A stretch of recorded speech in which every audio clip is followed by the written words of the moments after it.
The Great Hall of the Galactic Council stretched across 3 kilometers of polished crystal and floating platforms. Representatives from over 200 species filled the chamber, their voices creating a constant hum of conversation in dozens of languages. But today, a heavy silence had fallen over them all. Ambassador Vorax stood at the central platform, his forearms clasped behind his back. His gray skin had turned pale, and his large eyes moved nervously across the chamber. He had served the council for 60 years, and in all that time, he had never felt such dread. "High Commander Zelruth," Vorax said, his voice carrying through the translation systems to every corner of the hall. "I must ask you to reconsider this action. The Corvani Empire is making a terrible mistake." Zelruth rose from his seat among the military delegates. He was tall and covered in thick green scales, his body built for war. Golden medals decorated his chest, each one representing a conquered world. He had never lost a campaign, and he saw no reason why this one would be any different. "Ambassador, your concern is noted but unnecessary," Zelruth replied with a dismissive wave. "Earth is a small planet on the edge of the galaxy. Its people have no faster-than-light travel. They have no energy shields. They still burn dead plants for fuel. This will not be a war. It will be a collection." Nervous laughter rippled through the chamber. Several delegates nodded in agreement. The humans were primitive. Everyone knew this, but not everyone was laughing. Councilor Thyra, representative of the Velari Alliance, stepped forward. Her silver robes flowed like water as she moved, and her pale blue face showed deep concern. She carried a data tablet in her slender fingers. "High Commander, with respect, you have not reviewed the classified files on humanity," Thyra said. "I have, and I strongly advise you to do the same before proceeding." Zelruth's eyes narrowed. "Classified files? On a species that cannot even leave their own solar system? What could possibly require classification?" "Their history," Thyra answered. She activated the tablet, and holographic images appeared in the center of the chamber. Humans have been at war with each other for their entire existence. They have developed weapons capable of destroying their own planet multiple times over. They have used these weapons on each other.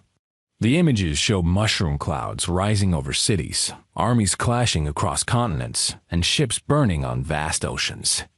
The delegates watched in uncomfortable silence. "They fight over land, over resources, over ideas," Thyra continued. "They fight over things we cannot even understand. And yet, despite all of this, they survive. They adapt. They grow stronger." Zelruth laughed, a deep rumbling sound that echoed through the hall. "You show me evidence that they are savages who destroy themselves, and you expect me to be afraid. This only proves that they are weak. They cannot even maintain peace among their own kind."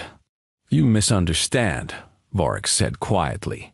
"Their internal conflicts are not a sign of weakness. They are a practice." The chamber fell silent again. Vorax walked slowly toward the center of the room, his eyes fixed on Zelruth. "Every generation of humans has known war. Every generation has learned from the one before. They have refined their tactics, improved their weapons, and developed strategies that we cannot predict. They do not fight like us. They do not follow rules. They do whatever is necessary to win." "Fairy tales?" Zelruth scoffed. "You speak as if they are some kind of monsters. They are flesh and blood, just like any other species. They will fall just like any other species." "They are not monsters," Vorax replied. "They are something far more dangerous. They are survivors. Their planet is classified as a death world. The gravity is crushing.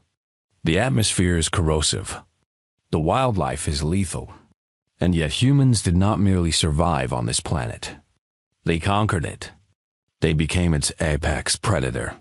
Another delegate spoke up, an insect-like creature from the Crix Collective. Ambassador Vorix, surely you exaggerate. We have observed Earth for centuries. The humans seem ordinary. You have observed them in peace, Vorix said. You have not seen them at war. There is a reason the Council placed Earth on the restricted contact list. There is a reason we have watched them from afar and never made ourselves known. We were waiting for them to evolve past their violent tendencies. We were hoping they would become peaceful. And have they? The Crix delegate asked. Vorix paused. No, they have simply found fewer reasons to fight each other. But the capacity for violence remains. It is written into their very nature.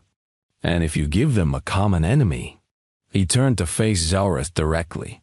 If you attack their home, you will unite them in ways you cannot imagine. Zelrith had heard enough. He stepped down from his platform and walked to the center of the chamber, standing face to face with Vorix. The Corvani commander towered over the ambassador, his scaled body radiating confidence and power. 500 warships, Zelrith said slowly. That is what I am sending to Earth. 500 of the most advanced vessels in the galaxy, crewed by the finest warriors the Corvani Empire has ever produced. Do you truly believe that a species with chemical rockets and metal bullets can stand against us? Vorix did not look away. I believe that you are about to find out. Zelrith smiled, showing rows of sharp teeth. Then we have nothing more to discuss. The fleet departs within the hour. In 3 weeks, Earth will belong to the Corvani Empire, and humanity will learn its place in the galaxy. He turned and walked out of the chamber, followed by his military advisors. The doors closed behind them with a heavy thud for a long moment. No one spoke. Then Tyra moved to stand beside Vorix. Her face was troubled, her hands trembling slightly as she deactivated her data tablet. Is there nothing we can do? She asked softly. Vorix shook his head. The decision has been made. The Council does not have the authority to stop a member empire from pursuing military action. All we can do now is watch. And pray? Vorix looked at the great doors through which Zelrith had departed. His expression was unreadable, but his voice carried a weight of certainty that made Tyra shiver. Pray for the Corvani, he said. May the stars have mercy on them, because the humans will not. The chamber slowly emptied as delegates returned to their quarters, speaking in hushed tones about what they had witnessed. Some believed Zelrith was right. Humans were primitive and weak. The conquest would be swift and simple. Others were not so sure. And in the darkness of space, 500 Corvani warships powered up their engines and set course for a small blue planet on the edge of the galaxy. Their crews celebrated, already planning how they would spend the riches they would claim from Earth. None of them knew that they were flying toward the greatest mistake in Corvani history. None of them knew that humanity was waiting. The alarm came at 3 in the morning, Pacific Standard Time. Deep beneath a mountain in Colorado, sensors that had watched the sky for decades suddenly detected something they had never seen before. 500 objects, moving faster than anything humans had ever built, were heading straight for Earth. Within minutes, phone calls woke up presidents and prime ministers across the globe. Military bases went to high alert. Scientists scrambled to their computers. And the world held its breath. Captain Danny Miller was drinking coffee in his quarters aboard the USS Sentinel when the call came. He was 52 years old, with gray hair and tired eyes that had seen too many battles. He had planned to retire next year, to spend his remaining days fishing and watching his grandchildren grow. Those plans were about to change. Captain, we need you on the bridge, his executive officer said through the intercom. It's urgent. Danny set down his coffee and made his way to the command deck. What he saw on the main screen stopped him cold. What am I looking at?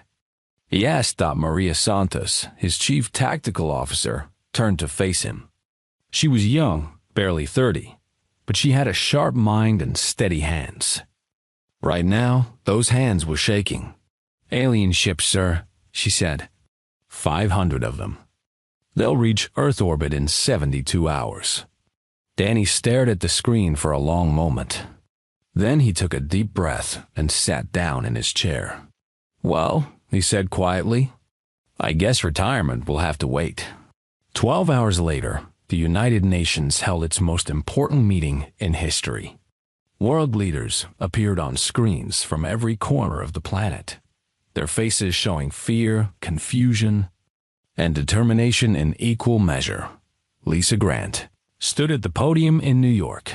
She was the Secretary General of the newly formed United Defense Council, appointed just 6 hours ago by unanimous vote. She had spent 20 years as a diplomat, negotiating peace treaties and trade agreements. Now she was preparing for war. "Ladies and gentlemen," she began, her voice calm and clear. 48 hours ago, we detected an alien fleet approaching our planet. 3 hours ago, we received a transmission from that fleet. I will play it for you now." She pressed a button, and a harsh voice filled the chamber.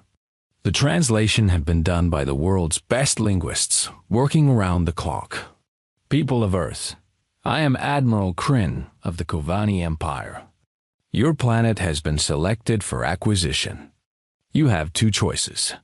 Surrender your world and submit to Corvani rule, or resist and be destroyed. You have until we arrive to make your decision. Choose wisely." The message ended. The chamber erupted in chaos, but Lisa raised her hand, and slowly, the noise died down. "I have consulted with every leader in this room," she said. "I have spoken with generals and scientists, diplomats and citizens, and I have reached a decision." She paused, looking directly into the cameras. "Our answer is no." The response was immediate. Some cheered. Some shouted objections. But most simply nodded, their faces set with grim determination. "We do not know why they want our planet," Lisa continued. "We do not know if we can win. But we know one thing with absolute certainty. Earth is our home, and we will defend it." Across the world, the broadcast was watched by billions. In living rooms and factories, in hospitals and schools, people stopped what they were doing and listened. And when Lisa finished speaking, something remarkable happened. Old enemies became allies. Nations that had been on the edge of war signed peace treaties within hours. Resources that had been hoarded were shared freely. Scientists who had competed for decades began working together. Humanity, for the first time in its history, stood as one dot in a command center somewhere in Nevada. Amy Turner listened to alien communications through her headphones. She was 35, with messy brown hair and glasses that she constantly pushed up her nose. She had spent 10 years working as a signals analyst, listening to encrypted transmissions from foreign governments. Now she was listening to an alien fleet. And what she heard made her smile. "Captain Miller," she said into her radio. "I've cracked their communications. They're not using encryption at all. They don't think we can understand them." Danny's voice came back immediately. "What are they saying?" "They're laughing at us, sir. They think this will be easy. They're already discussing how to divide up our resources." There was a pause. Then Danny said, "Good. Let them underestimate us. That's their first mistake." 50 hours before the fleet arrived, Kevin Brooks sat in the cockpit of his fighter jet, running simulation after simulation. He was 28, with short black hair and a cocky grin that drove his commanding officers crazy. He was also the best pilot in the entire Air Force. The simulations were not encouraging. The Kovani ships were faster, stronger, and more heavily armed than anything humanity had ever built. In a straight fight, they would lose, but Kevin had never been one for straight fights. "Maria," he said into his communicator, "can you give me the specs on their ship formations?" Maria's voice came through clearly. "Sending them now. Why?" Kevin studied the data on his screen. The Kovanni flew in perfect geometric patterns, each ship maintaining exact distance from the others. It was elegant, efficient, and completely predictable. Because they fly like machines, Kevin said. And machines can't improvise. The final hours ticked away. Around the world, families said goodbye. Soldiers wrote letters to loved ones.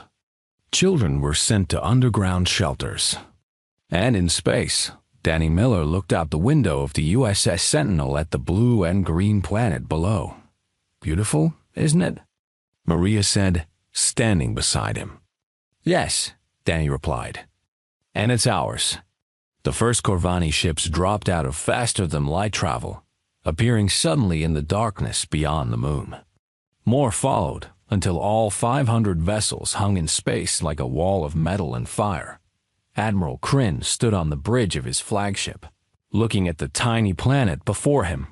His sensors showed scattered human ships, primitive weapons, and a population of 8 billion waiting to be conquered. Open a channel, he ordered. Time to hear their surrender. But when the channel opened, it was not a message of surrender that came through. It was a single word, spoken by Lisa Grant with absolute certainty. No, Kryn blinked in surprise. Then he laughed. Foolish creatures, he said. Begin the assault. The Corvani fleet moved forward, and on the bridge of the USS Sentinel, Danny Miller stood up from his chair, his eyes fixed on the approaching enemy. All ships, he said calmly. This is Captain Miller. They think we're going to be easy. They think we're going to break. They're wrong. He paused, watching the enemy ships grow larger on his screen. Today, we show them what humans are made of. All hands, battle stations.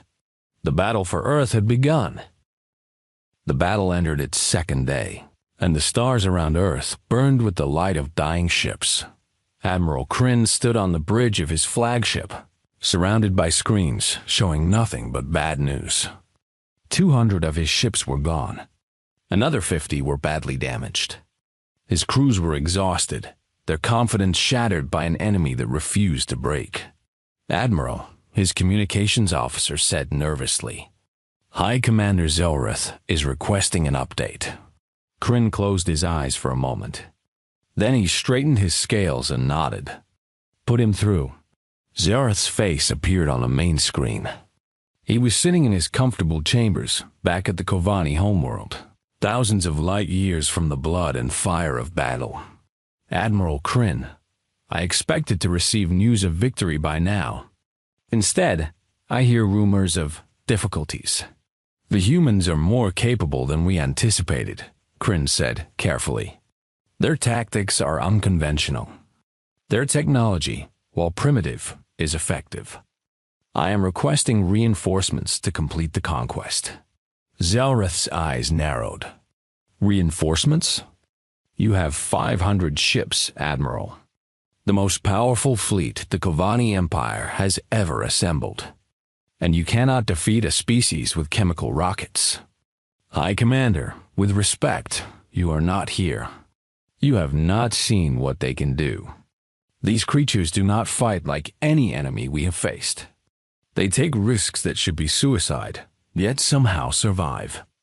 They sacrifice their own ships to destroy ours. Enough. Zelrith's voice cut through like a blade. You will complete this mission with the resources you have. Failure is not acceptable. The entire galaxy is watching. Do you understand? Kryn wanted to argue. He wanted to explain that every hour brought more human ships into the battle, that their ground-based weapons were impossible to silence, that his crews were beginning to fear the enemy they had mocked just days ago. But he saw the look in Zelrith's eyes and knew that words would not help. Yes, High Commander, he said quietly. I understand. The screen went dark. Kryn turned back to the battle and felt something he had never experienced before in his long military career. On the USS Sentinel. Things were not much better. The ship had taken heavy damage in the fighting. Entire sections were open to space. Power flickered on and off. The crew worked without rest, patching holes and keeping systems running through sheer determination. Danny Miller walked through the damaged corridors, checking on his people. His uniform was torn and stained with smoke. A bandage covered a cut on his forehead, but his eyes were still sharp, his voice still steady. "How are we doing, Maria?" he asked as he entered the bridge. Maria looked up from her console. Dark circles under her eyes showed her exhaustion, but her hands never stopped moving across the controls. "We've lost 42 ships, sir, but the Corvani have lost over 200. Their formation is breaking apart. They're not used to taking this kind of damage. And Kevin?" Maria smiled slightly. "Still flying. Still fighting. That man has more lives than a cat." Kevin Brooks was indeed still alive, though he had come close to death more times than he could count.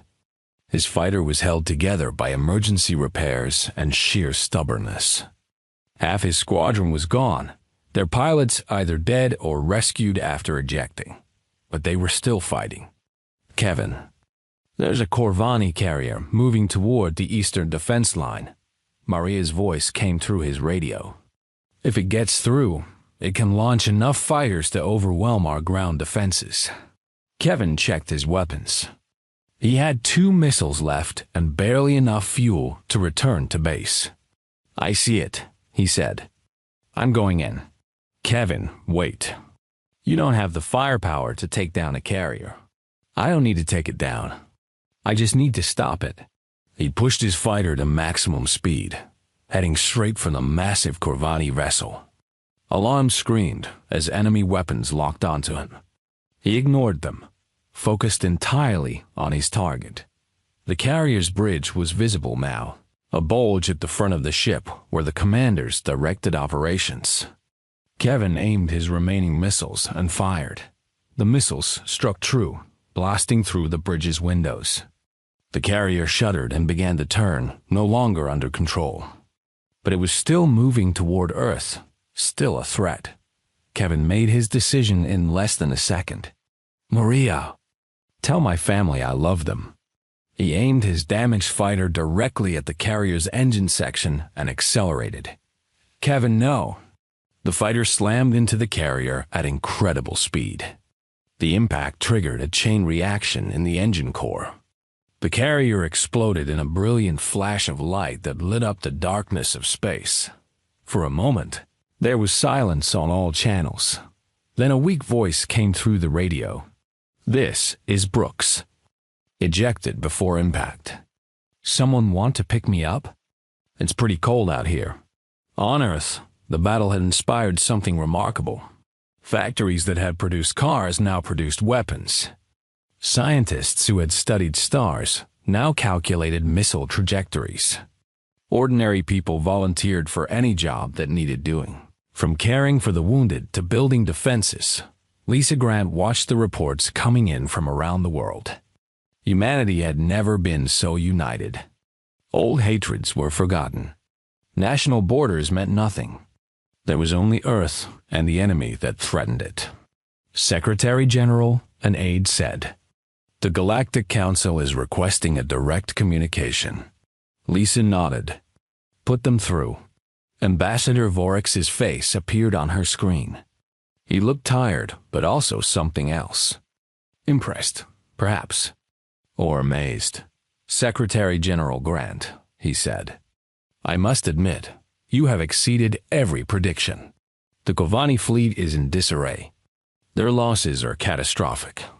There are discussions in the Council about reconsidering our assessment of humanity." "Reconsidering?" Lisa's voice was cold. "Your council sat by while an empire tried to conquer our planet. You classified us as primitives and left us to die." "That is a fair criticism," Vorex admitted. "But I want you to know that not all of us supported this action. Many of us tried to warn the Corvani. They did not listen. And what happens now? If we win, will another empire come to try their luck?" Vorex was quiet for a moment. "I do not think so. What has happened here will change everything. The galaxy is watching your people fight, and they are afraid. Not of your weapons, of your spirit, of your refusal to surrender. Lisa leaned forward. Good, let them be afraid. Because if anyone else threatens Earth, they will face the same thing. We did not start this war, but we will finish it. In the Galactic Council chambers, delegates from 100 species watched the final hours of the battle unfold. The Corvani fleet, once proud and unstoppable, was falling apart. Ships that could retreat were fleeing. Ships that could not were surrendering or being destroyed. And on Earth, people began to emerge from their shelters. Looking up at the sky with hope for the first time in days, the tide had turned. Humanity was winning. The first Corvani attack came like a wave of fire. Energy beams shot across space, lighting up the darkness with brilliant flashes of blue and white. The alien ships moved forward in perfect formation, their weapons firing in coordinated bursts. They expected the human fleet to crumble within minutes. They were wrong. All ships, scatter formation now. Danny Miller's voice rang out across the communication channels. Execute Pattern Delta 7. The human fleet broke apart like a flock of birds avoiding a predator. Ships dove in different directions, using the debris field of old satellites and space junk as cover. The Corvani weapons, designed to hit targets moving in predictable paths, found only empty space. Admiral Kryn frowned on his bridge. What are they doing? This is not proper military formation. They appear to be hiding, Admiral, his tactical officer reported. Using the debris around their planet as shields. Cowards, Kryn muttered. Destroy the debris. Flush them out. The Corvani ships adjusted their aim and began clearing the space around Earth. But as they focused on the debris, they missed the human ships slipping behind them. Now, Danny ordered Dot from behind the Corvani formation. Human ships opened fire. Missiles streaked through space, slamming into the unprotected rear sections of enemy vessels. Explosions blossomed in the darkness as 3 Corvani ships lost their engines. On the ground, massive railguns that had been disguised as radio telescopes revealed their true purpose. Electromagnetic projectiles shot upward at incredible speeds, punching through Corvani hulls before their shields could react. Maria Santos watched her tactical display with fierce concentration. Sir, their formation is breaking. They're not used to attacks from multiple directions. Keep the pressure on, Danny replied. Don't give them time to regroup. In the cockpit of his fighter, Kevin Brooks led his squadron through the chaos. The small human fighters were like insects compared to the massive Corvani warships, but they were fast and they were everywhere. Stay close to their hulls. Kevin shouted to his pilots. They can't shoot us without hitting their own ships. The fighters danced between enemy vessels, targeting weak points and sensor arrays. Kevin flew through spaces that seemed impossible, his hands moving on instinct developed through years of training.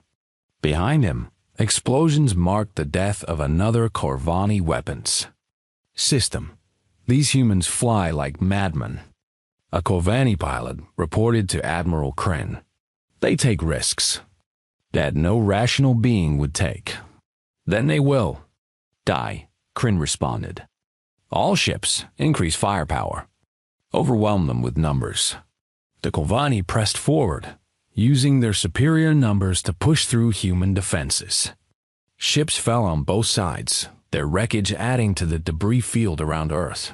But for every human vessel lost, the Corvani lost too. Far away, in the chambers of the Galactic Council, delegates watched the battle unfold on massive screens. The footage was being transmitted by observation drones that kept their distance from the fighting. Ambassador Vorix stood motionless, his eyes fixed on the screen.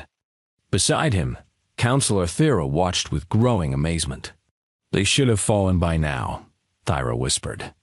The Corvani have 5 times their firepower. Firepower is not everything. Varix replied quietly. Watch how they move. Watch how they think. On the screen, a group of human ships retreated toward Earth's moon. The Kovanni pursued, eager to finish them off. But as they rounded the moon's surface, they found an ambush waiting. Human vessels had hidden in the lunar shadows, and now they attacked from all sides. It's a trap. They're abreast. Humans have been setting traps since they lived in caves, Varix said. It is in their nature. They do not fight fair. They fight to win. The battle raged for hours. The Kovanni continued to advance, but every kilometer cost them dearly. Human tactics were unpredictable and brutal. They used their own damaged ships as weapons, ramming them into enemy vessels. They detonated nuclear devices in the path of advancing fleets. They fought with a desperation that the Kovanni had never encountered. Maria Santos coordinated the defense from the USS Sentinel, her voice never wavering even as the ship shook from near misses. She had not slept in 2 days, but her mind remained sharp. Captain, I have an idea, she said. Their command ships are in the center of their formation, protected by the other vessels. But there's a gap forming on their left flank. Danny studied the display. You want to punch through? If we can take out even one command ship, their coordination will suffer.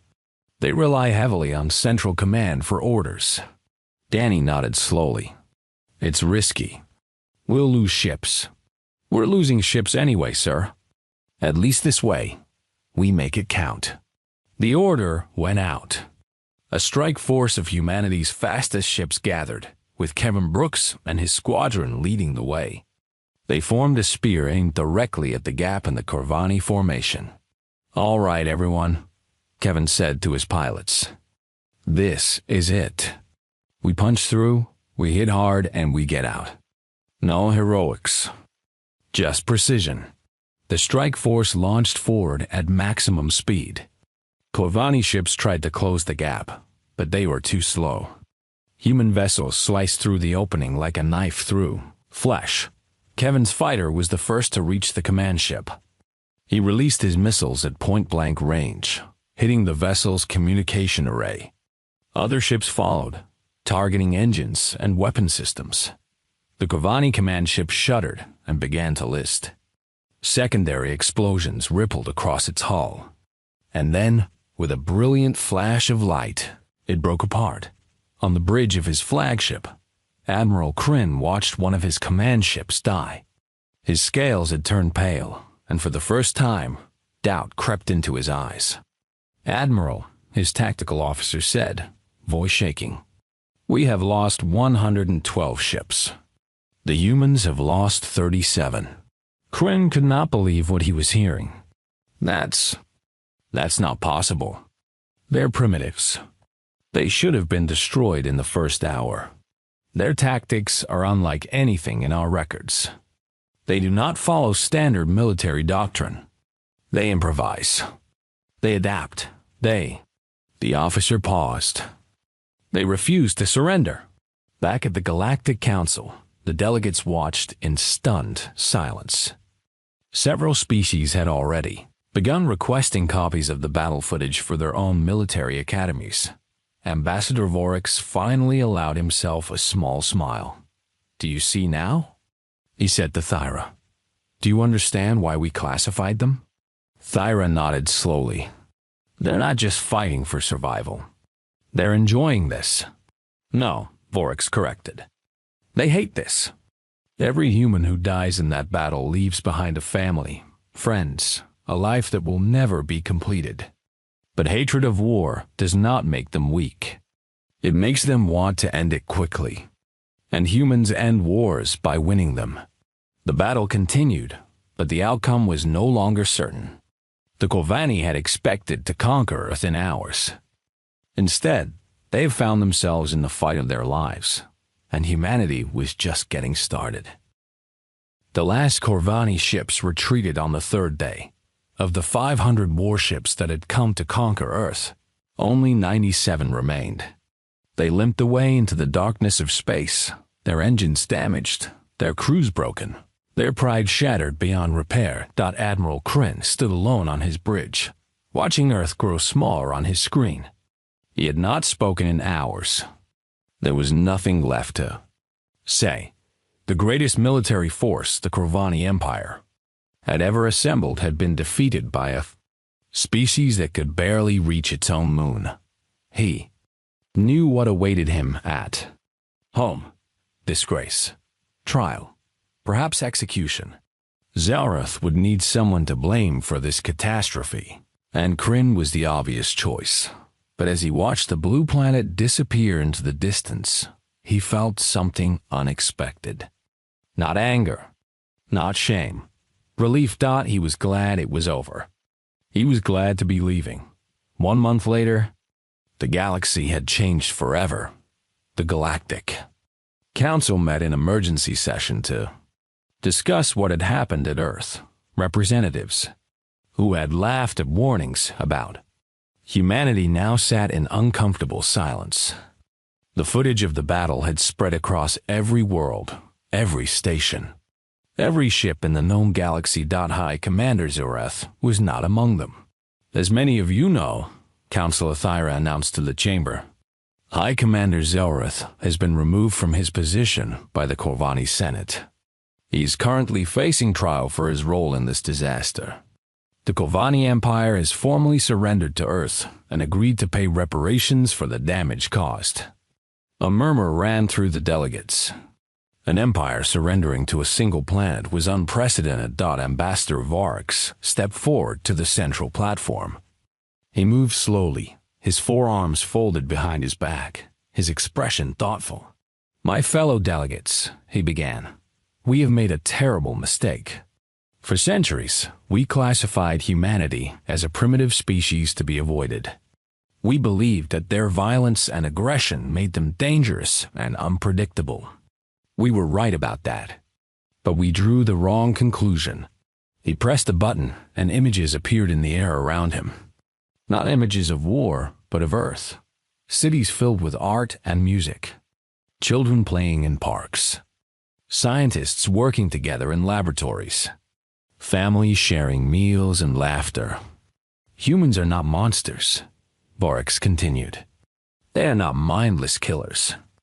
They are creatures who love deeply, who create beautiful things, who dream of futures they will never see.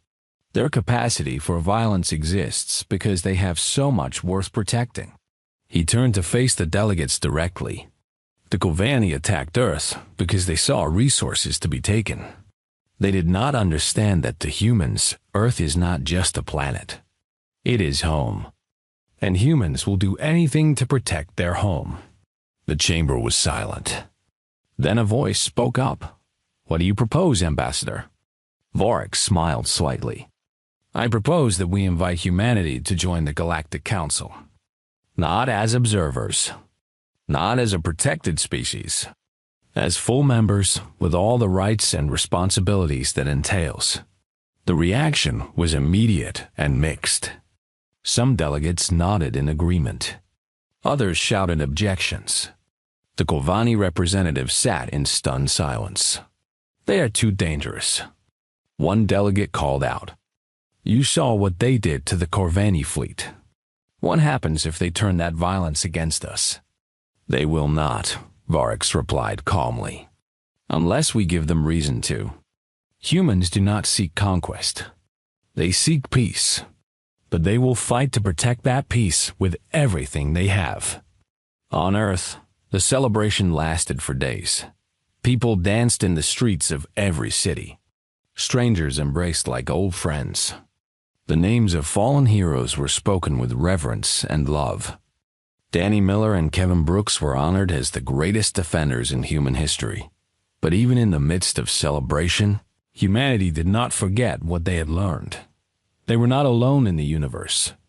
And the universe was not always friendly. Lisa Grant stood before the United Nations, her voice broadcast to every corner of the planet. We have won a great victory, she said. But this is not the end. It is the beginning. We know now that other civilizations exist among the stars. Some of them wish us harm. Others, perhaps, could become our friends. She paused, looking out at the faces of world leaders, diplomats, and ordinary citizens who had come to hear her speak. The Galactic Council has invited us to join them. After much discussion, we have decided to accept. But we go as partners, not as servants. We go with our heads held high, proud of who we are and what we have accomplished. The applause was thunderous. We will share our art, our music, our stories with the galaxy. We will learn from other species and teach them in return. But we will never forget the lesson of this war. Peace is precious. Peace must be protected. And when peace is threatened, we will stand together as one people and defend it. In the Galactic Council chambers, a ceremony was held to welcome humanity's first official ambassador. Lisa Grant walked to the central platform, wearing simple clothes that bore the flag of Earth.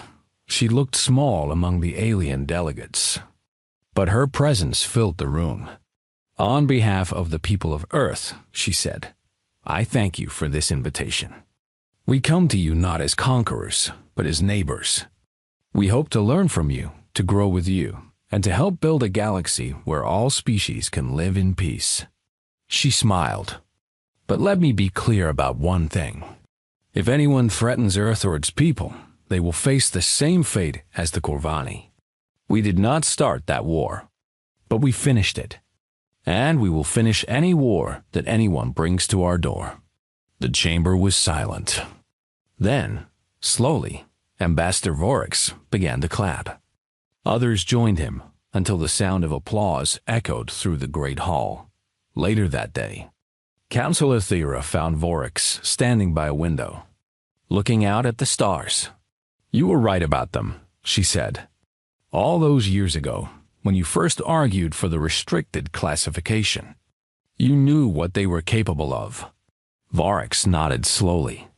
I have studied humans for 60 years. I have watched them fight each other, destroy each other, and then rebuild together. I have seen them create beauty from ashes and hope from despair. They are the most fascinating species I have ever encountered. Tyra moved to stand beside him. What makes them so dangerous? I have watched the battle footage 100 times, and I still do not understand. They were outnumbered, outgunned. They should have lost. Vorix was quiet for a long moment. Then he spoke, his voice soft. When the Corvani attacked Earth, they expected humans to calculate their odds of survival. They expected them to realize that defeat was certain and surrender was the logical choice. But humans do not think like that. He turned to face Thera. Humans do not fight because they think they can win. They fight because they love what they are fighting for. Their families, their friends, their home.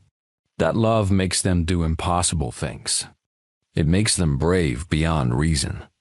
It makes them refuse to give up, even when giving up would be the smart choice.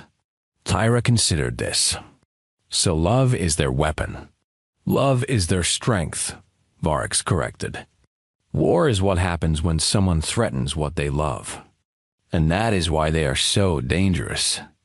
They do not fight for glory or conquest or resources. They fight for each other. And for each other, they will burn the galaxy if they must. He turned back to the window, watching a human ship pass by on its way to Earth. That is why I warned the Corvani, he said quietly. That is why I told them to stay away. Because humans are not the monsters that some believe them to be. But if you force them to become monsters, they will show you what monsters truly are. Thyra nodded slowly. And now they are part of the council. Yes, Vorix said. And the galaxy will never be the same. On Earth, night fell over cities that were still healing from the battle. People looked up at the stars with new eyes, knowing now that they were not alone. But they were not afraid. They had faced the darkness and won. They had proven to the universe that humanity was not weak. They had earned their place among the stars. And as the last lights went out and the world slept, A new chapter in human history was just beginning. The galaxy had learned an important lesson. Never underestimate the people of Earth.